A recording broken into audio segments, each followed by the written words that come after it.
चंबा युवक मनोहर हत्या मामले में सरकार एनआईए सीबीआई जांच को तैयार। जांच के लिए लिखित में दे विपक्ष के नेता जयराम ठाकुर।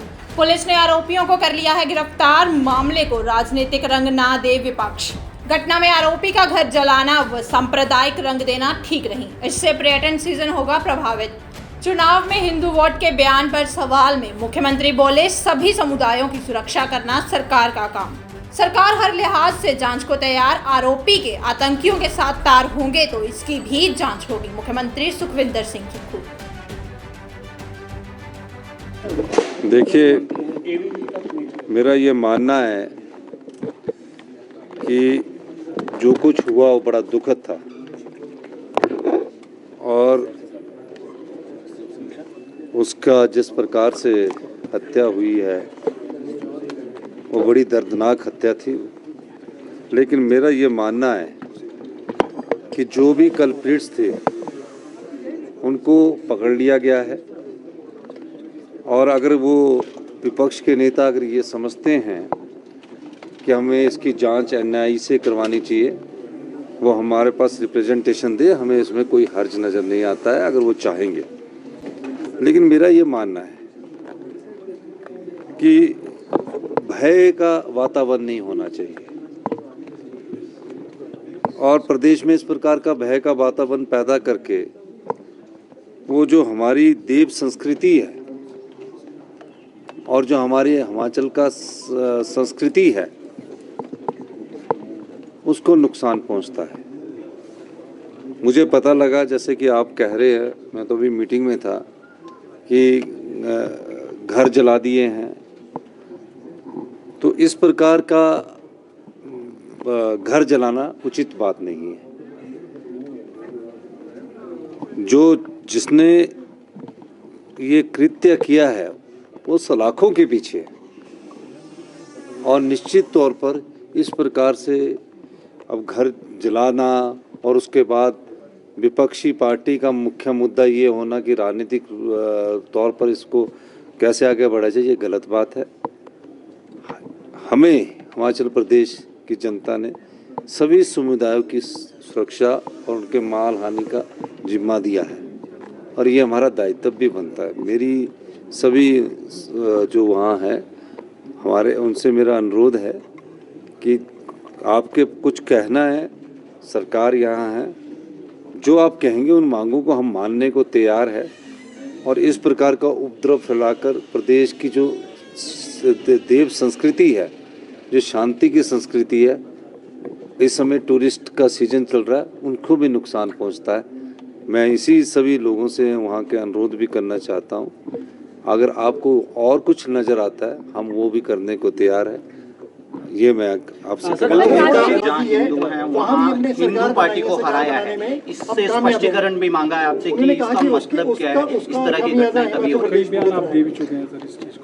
नहीं, हमारी एक संस्कृति है, यहाँ जो माइनॉरिटी है बहुत कम है, उसकी सुरक्षा प्रदान करना भी हमारे राज्य का दायित्व बनता है और राज्य के मुख्यमंत्री होने के नाते इस प्रदेश में चाहे हिंदू है, चाहे मुसलमान है, चाहे क्रिश्चियन है, चाहे बुद्धिस्ट है, चाहे और इंसान है, सबकी सुरक्षा को प्रदान करना मेरी जिम्मेवारी है। तो इस प्रकार के दृष्टिकोण से अगर वो राजनीतिक रोटियां सीखना चाहते तो ये गलत बात है।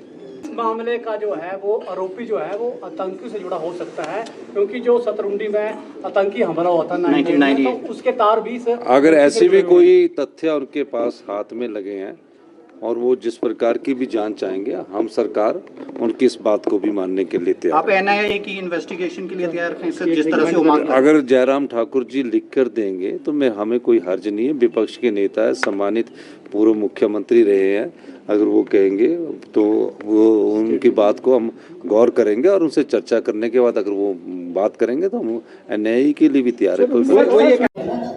राजनीतिक रंग और धार्मिक रंग देने की जरूरत नहीं है, हमें कार्रवाई करनी है और हमने उसमें सख्त कार्रवाई की है और प्रशासन को भी मैंने दिशा निर्देश दिए हैं कि जो और भी कुछ कार्रवाई करनी होगी उस दृष्टिकोण से भी वो आगे बढ़े। देखिए, हिमाचल प्रदेश में वैसे मेजॉरिटी 97% हिंदू लोग रहते हैं कोई कॉमन टेंशन की बात तो वहाँ होती कि कोई दूसरे समुदाय के संख्या में लोग रहते हैं, लेकिन जो दूसरे समुदाय के लोग हैं उनको भी हिमाचल की हम रक्षा करना हमारा दायित्व भी बनता है। अब परिवार अलग अलग रहते हैं, कोई एक जगह रहता है, कोई दूसरी जगह रहता है, उनको उस दृष्टि से हमको ये देखना कि उनकी सुरक्षा को भी बहाल रखा जाएगा और जो गलती करने वाले जो दोषी है उसके खिलाफ सरकार सख्त कार्रवाई करे। सर, हिमाचल प्रदेश में कांग्रेस पार्टी को जनादेश मिला, सरकार बनी और उस वक्त भी मुख्यमंत्री ने एक बार नहीं अनेक बार इस बात का जिक्र किया कि जिस प्रदेश में 99% हिंदू हैं, मैं उस प्रदेश में हिंदू पार्टी को, भारतीय जनता पार्टी को, इस तरह से उन्होंने कहा है, को हरा करके जीता हूं। उसका अभिप्राय हमने उस वक्त बहुत हल्के में लिया। हमने कहा कि जीत हुई है, स्वाभाविक रूप से जीत के माहौल में, जीत के जोश में शायद उनके मन में इस प्रकार की एक परिस्थिति आई है कि जो भाव को व्यक्त करने में जहां कठिनाई हो, उन्होंने कह दी वो बात। लेकिन एक बार नहीं, ये घटना उनकी बातचीत की सार्वजनिक मंचों से होने लग पड़ी।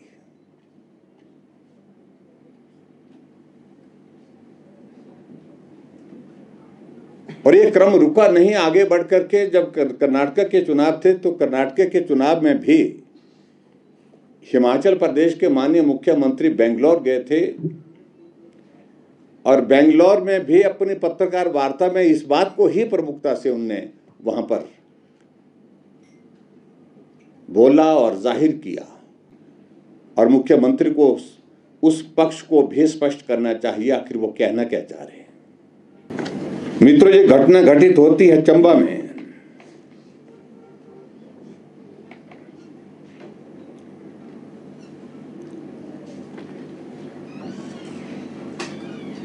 इस मनोहर को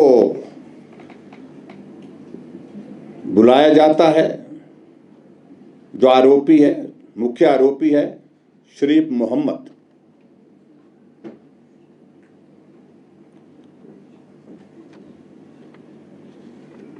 और इसमें यह कहा जा रहा है, खैर वो आगे जांच का विषय है, उन सारी चीजों को लेकर के मुझे बहुत ज्यादा कहना नहीं अभी। और इस आरोपी के बारे में यह भी कहा गया है कि जब नोटबंदी का दौर था तो इसने लगभग 95 लाख रुपए की पैसे जो है वो बैंक में एक्सचेंज करवाए थे, ऑफिस जो ट्रांजैक्शन है। और मैं समझता हूं ये सामान्य परिस्थिति नहीं है, ये एक बहुत बड़ा अमाउंट है। वो भी जांच का विषय है। इस पर मुझे लगता है कि और ज्यादा गहराई से जांच करने की आवश्यकता है।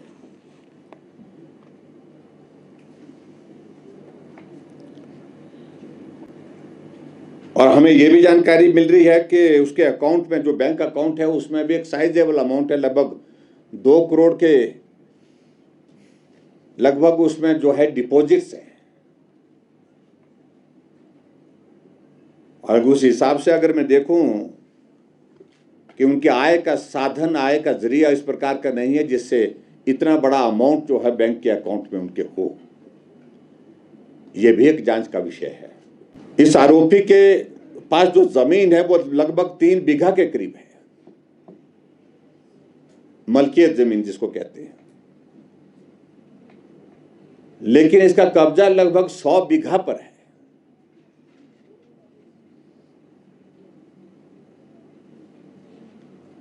जहां किसी को ना आने देता है न रहने देता है। सरकारी जमीन है।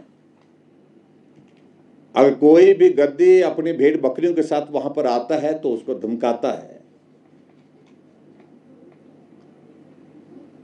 और ऐसा अभी कहा जा रहा है कि जहां ये रहता है वो 10,000 की ऊंचाई से भी थोड़ा ज्यादा वहां पर हाइट है, लगभग 10,000 की हाइट है।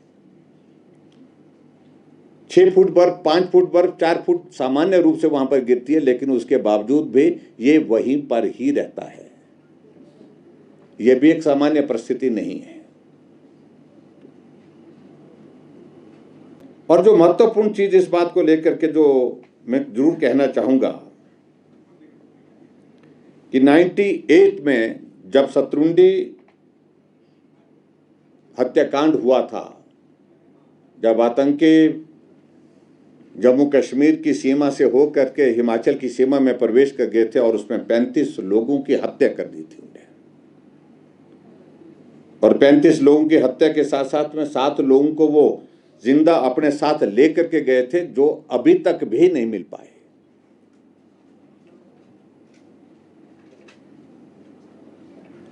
उस समय में भी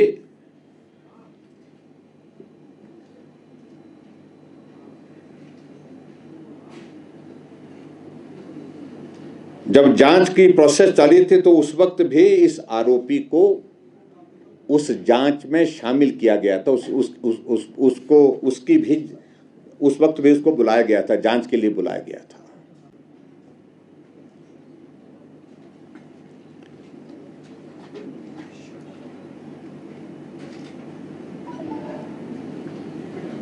और जो बात कही जा रही है कि जो यह आरोपी है उसकी बहन के साथ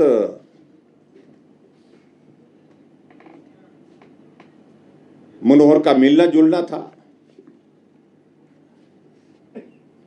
हमारा यह मानना है कि अगर मिलना जुलना होता तो सामान्य रूप से भी उस बात को लेकर के कहा जा सकता था, बात की जा सकती थी। ये हत्या करने के पीछे और हत्या करने के बाद इस प्रकार के शरीर के 8 टुकड़े करके बोरी में बंद करके उसको दफन कर देना, दफनाने का प्रयास करना, सबूतों को नष्ट करना, ये एक बहुत बड़ा जो है एक इस प्रकार का मामला दिखता है जिसकी बहुत गंभीरता से जांच होनी चाहिए। और इसकी गतिविधियों के बारे में अब धीरे धीरे लोगों ने बोलना शुरू किया। अभी पहले नहीं बोलते क्योंकि प्रभावशाली व्यक्ति कहा जा रहा कि ये प्रभावशाली व्यक्ति अपने समुदाय में वहां पर है, इसलिए समुदाय के लोग भी नहीं बोलते इसके बारे में, दूसरे लोग भी नहीं बोलते।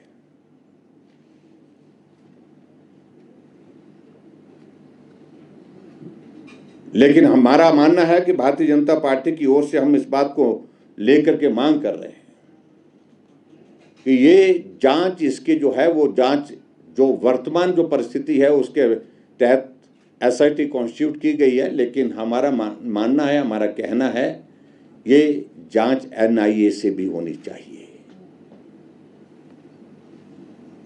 वो इसलिए क्योंकि इसके पीछे हमें लग रहा है कि बहुत सारे रहस्य निकलेंगे।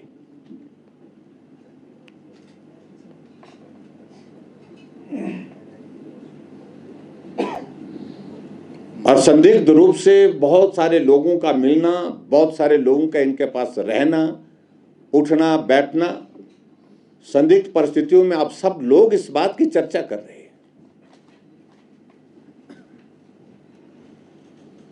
इसलिए हम एनआई की इन्वेस्टिगेशन की मांग कर रहे हैं। और यही नहीं, इनके परिवार के भी जितने सदस्य हैं, जो आरोपी के साथ जिनके खिलाफ मामला दर्ज हुआ है, मैं सारी उसमें डिटेल में नहीं जाना चाहता हूं, लेकिन मैं इतना जरूर कहना चाह रहा हूं कि इस सारे मामले के कारण एक पूरे हिमाचल प्रदेश में एक अलग तरह का एक दहशत का माहौल पैदा हो गया है। और जिस समुदाय से संबंध रखते हैं, अभी तक भी बहुत सारे लोग इसकी मदद कैसे हो, चोरी छुपे जो किया जा सकता है वो करने की कोशिश कर रहे हैं। और इस बात को लेकर के भी मैं अंत में ये जरूर कहना चाहूंगा, ऐसी भी जानकारियां प्राप्त हो रही है कि कुछ प्रभावशाली नेता सत्ता पक्ष के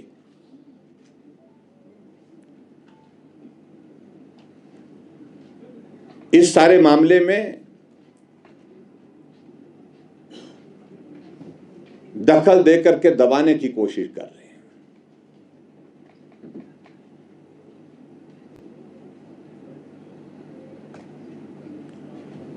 और और इसको एक अलग सा एक स्वरूप देने की कोशिश कर रहे हैं कि निजी मामला था दो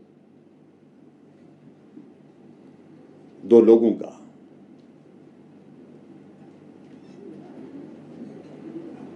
और मेरा यह मानना कि इसको इस प्रकार का मामला ना माना जाए, ये निजी मामला बिल्कुल भी निश्चित रूप से नहीं लगता है। और इस षड्यंत्र के पीछे जो भी लोग हैं, जो भी प्रभावशाली लोग हैं, वो भी बेनकाब होने चाहिए। और जो मुजरिम है इसके खिलाफ सख्त से सख्त कार्रवाई होनी चाहिए। और जो भारतीय जनता पार्टी की ओर से हमारी मांग है कि NIA के माध्यम से, नेशनल इन्वेस्टिगेटिंग एजेंसी के माध्यम से इसकी जो जांच हो। और मुझे लगता है कि निश्चित रूप से इस व्यक्ति के तार बहुत जगह जुड़े हुए होंगे और बहुत सारी देशद्रोही गतिविधियों में भी इसकी संलिप्तता ऐसे में हो सकती है। इस बात से भी इनकार नहीं किया जा सकता है। प्रभ दयाल गजाधारी ज्वेलर्स, जो है पिछले 75 सालों से आप सभी का भरोसा, आपकी खुशियों के साथ। आशा पूर्णी मंदिर, पठानकोट से मनचंदा टावर, ढलोजी रोड। प्रभ दयाल गजाधारी ज्वेलर्स, जो है पिछले 75 सालों से आप सभी का भरोसा, आपकी खुशियों के साथ। आशा पूर्णी मंदिर, पठानकोट से मनचंदा टावर, डलहौजी रोड। प्रभ दयाल गजाधारी ज्वेलर्स, जो है पिछले 75 सालों से आप सभी का भरोसा, आपकी खुशियों के साथ। आशा पूर्णी मंदिर, पठानकोट से मनचंदा टावर, ढलोजी रोड।